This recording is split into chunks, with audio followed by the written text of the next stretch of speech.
On a déjà vu que pour étudier un corps céleste à distance, on analyse les raies qui apparaissent sur son spectre.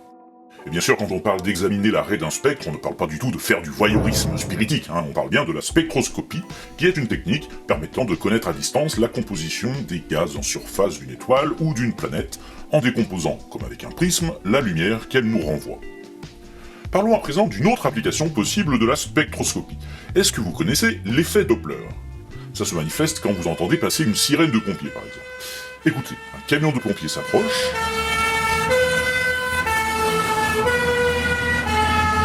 Et là, il s'éloigne.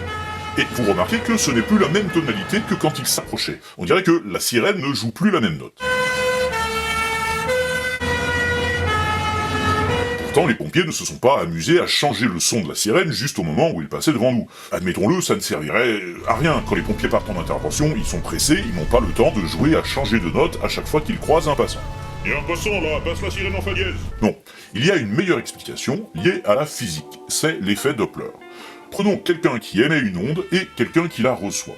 Par exemple ici, notre camion de pompiers émet une onde sonore et nous l'entendons. Quand le camion est immobile, les ondes nous parviennent normalement à leur fréquence normale.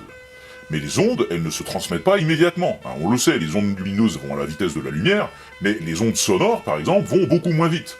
340,29 mètres secondes. C'est rapide, mais ça se dépasse. Par exemple, un avion qui passe le mur du son peut voler plus vite que ça. Donc, si le camion se déplace, il va moins vite qu'un avion, certes, mais il rattrape un peu les ondes par rapport à celles qu'il envoyait lorsqu'il était immobile. Donc, à l'avant du camion, la distance entre deux ondes émises par le camion diminue, puisque sans les rattraper, en tout cas, il s'en rapproche.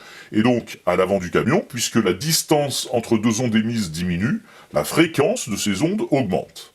Or, si ce sont des ondes sonores, comme la sirène, on va donc les entendre plus aigus, puisque les sons avec des fréquences plus élevées donnent des notes plus aiguës. Et inversement, quand on est derrière le camion qui s'éloigne, bien là, la distance entre les ondes augmente, ce qui fait que leur fréquence diminue, et pour un son, ça fait qu'on l'entend plus grave que ce qu'il n'est en réalité.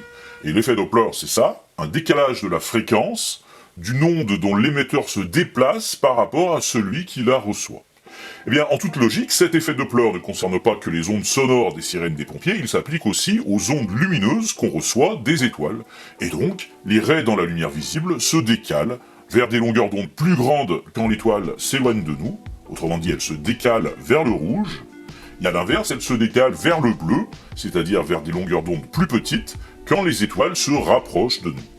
Ce qui fait que, à travers l'analyse des spectres des étoiles, si on observe des décalages vers le rouge ou vers le bleu, on est capable de savoir si les étoiles sont en train de se rapprocher ou de s'éloigner de nous, et même de déterminer à quelle vitesse elles le font, ce qu'on appelle la vitesse radiale de l'étoile.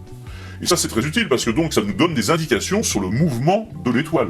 Repensez à Uranus, dont le mouvement était irrégulier, ça voulait dire qu'il y avait un autre corps qui en fait orbitait dans les environs, et qui donc influait sur son mouvement par l'attraction gravitationnelle. C'est comme ça qu'on a découvert cet autre corps.